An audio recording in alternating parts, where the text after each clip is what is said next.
Welcome back to Venky's kitchen. ಇವತ್ತಿನ special hotel style chutney ಹೇಗೆ ಮಾಡೋದು ನೋಡೋಣ ಬನ್ನಿ. ಇದಕ್ಕೆ ಬೇಕಾಗುವ ಸಾಮಗ್ರಿಗಳು: ಒಂದು ದೊಡ್ಡ ಈರುಳ್ಳಿ ತೊಗೊಂಡಿದ್ದೀನಿ, ಈ ಥರ ದಪ್ಪವಾಗಿ ಕಟ್ ಮಾಡಿ ಇಟ್ಕೊಂಡಿದ್ದೀನಿ. 5 ಎಸಳು ಬೆಳ್ಳುಳ್ಳಿ, 10 ಎಲೆ ಕರಿಬೇವು, 1 ಇಡಿ ಆಗೋಷ್ಟು ಕೊತ್ತಂಬರಿ ಸೊಪ್ಪು, ಗೋಲಿ ಗಾತ್ರದಷ್ಟು ಹುಣಸೆ ಹಣ್ಣು, 4 ಕೆಂಪು ಮೆಣಸಿನ್ಕಾಯಿ, 1/4 ಟೇಬಲ್ ಸ್ಪೂನ್ಗಿಂತ ಕಡಿಮೆ ಜೀರಿಗೆ, 1 ಕಪ್ ಫುಲ್ಲು ಹುರ್ಗಡ್ಲೆ, ಅರ್ಧ ಇಂಚು ಶುಂಠಿ, 1 ಟೇಬಲ್ ಸ್ಪೂನ್ ಉಪ್ಪು, ಒಗ್ಗರಣೆಗೆ 1/4 ಟೇಬಲ್ ಸ್ಪೂನ್ ಆಗುವಷ್ಟು ಸಾಸಿವೆ, 1/4 ಸ್ಪೂನ್ ಉದ್ದಿನಬೇಳೆ, 1/4 ಸ್ಪೂನ್ ಕಡಲೆಬೇಳೆ, 3 ಸ್ಪೂನ್ ಆಗೋಷ್ಟು ಅಡುಗೆ ಎಣ್ಣೆ. ಮೊದಲು ಒಂದು ಪ್ಯಾನ್ ಇಟ್ಕೊಂಡು ಅದಕ್ಕೆ 2 ಸ್ಪೂನ್ ಎಣ್ಣೆ ಸೇರಿಸ್ಕೊಬೇಕು. ಎಣ್ಣೆ ಕಾದ ನಂತರ ಕೆಂಪು ಒಣಮೆಣಸಿನ್ಕಾಯಿ ಸೇರಿಸ್ಕೊತಾ ಇದ್ದೀನಿ 3. ಅದ್ರ ಜೊತೆ ದಪ್ಪವಾಗಿ ಕಟ್ ಮಾಡ್ಕೊಂಡಿರೋ ಈರುಳ್ಳಿ ಕೂಡ ಸೇರಿಸ್ಕೊತಾ ಇದ್ದೀನಿ. ಸೇರಿಸ್ಕೊಂಡ ನಂತರ ಸ್ವಲ್ಪ ಫ್ರೈ ಮಾಡ್ಕೊಬೇಕು. ನಾನು 1 ಮೆಣಸಿನ್ಕಾಯಿನ ಎತ್ತಿಟ್ಕೊಂಡಿದ್ದೀನಿ, ಅದು ಒಗ್ಗರಣೆ ಕೊಡೋದಕ್ಕೆ. ಇದಕ್ಕೆ ಶುಂಠಿ, ಬೆಳ್ಳುಳ್ಳಿ, ಕೊತ್ತಂಬರಿ, ಕರಿಬೇವು ಎಲ್ಲ ಸೇರಿಸ್ಕೊಂಡು ಫ್ರೈ ಮಾಡ್ಕೊಬೇಕು. ಜೀರಿಗೆ ಪ್ರಮಾಣ ಸ್ವಲ್ಪ ಕಡಿಮೆ ತೊಗೊಬೇಕು, 1/4 ಸ್ಪೂನ್ಗಿಂತ ಕಡಿಮೆ, ಬಿಕಾಸ್ ಅದು ಸ್ವಲ್ಪ ಜಾಸ್ತಿ ಆದರೂ ಟೇಸ್ಟ್ ಚೆನ್ನಾಗಿ ಬರಲ್ಲ.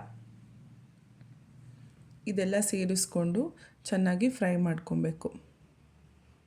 ಈರುಳ್ಳಿ ತುಂಬ ಬ್ರೌನ್ ಆಗಬೇಕು ಅಂತ ಏನಿಲ್ಲ, ಸ್ವಲ್ಪ ಬಾಡಿಸ್ಕೊಂಡ್ರೂ ಸಾಕು. ಒಂದು 5 ನಿಮಿಷ ಫ್ರೈ ಮಾಡ್ಕೊಬೇಕು. ಇಷ್ಟಾಗಿದ್ರೂ ಸಾಕು ಈರುಳ್ಳಿ.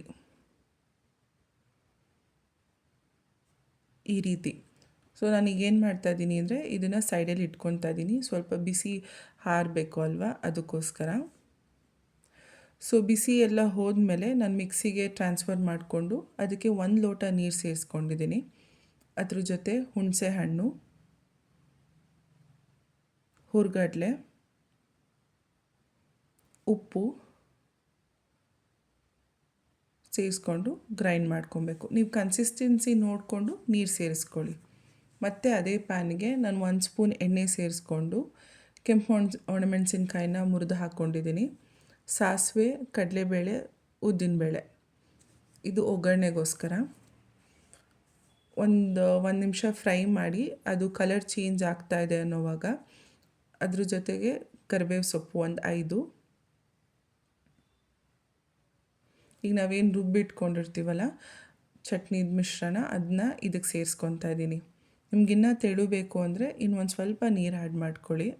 ಸ್ಟವ್ ಆಫ್ ಮಾಡಿಬಿಡಿ. ಸೊ ಈಗ ರೆಡಿ ಆಗಿದೆ. ಟೇಸ್ಟ್ ಅಂತೂ ತುಂಬ ಚೆನ್ನಾಗಿರುತ್ತೆ. ಯೂಶ್ವಲಿ ಈ ಥರ ಚಟ್ನಿ ಬಂದು ನೀವು ತಿರುಪತಿ, ಮಧುರೈ ಆ ಕಡೆ ಹೋದಾಗ ಜಾಸ್ತಿ ನೋಡ್ತೀರಾ. ಆಮೇಲೆ ಸ್ಟ್ರೀಟ್ ರೋಡ್ ಸೈಡ್ ಮೇಲೆಲ್ಲ ಅಂಗಡಿ ಹಾಕಿರ್ತಾರಲ್ವ, ಅಲ್ಲಿ ಈ ಥರ ಚಟ್ನಿ ಜಾಸ್ತಿ ಇರುತ್ತೆ. ಬಟ್ ಟೇಸ್ಟ್ ಅಂತೂ ತುಂಬ ಚೆನ್ನಾಗಿರುತ್ತೆ. ಚಟ್ನಿ 4 ಇಡ್ಲಿ ತಿನ್ನೋರು 6 ಇಡ್ಲಿ ತಿಂತೀರಾ, ಅಷ್ಟು ಚೆನ್ನಾಗಿರುತ್ತೆ. ಟ್ರೈ ಮಾಡಿ ಹೇಗಿದೆ ಅಂತ ಹೇಳಿ. ಇದೇ ರೀತಿ ಸಪೋರ್ಟ್ ಮಾಡ್ತೀರಿ. ಇದು ದೋಸೆ, ಇಡ್ಲಿಗೆ ಮಾತ್ರ ಹೊಂದ್ಕೊಳ್ಳೋದು. Thank you for watching.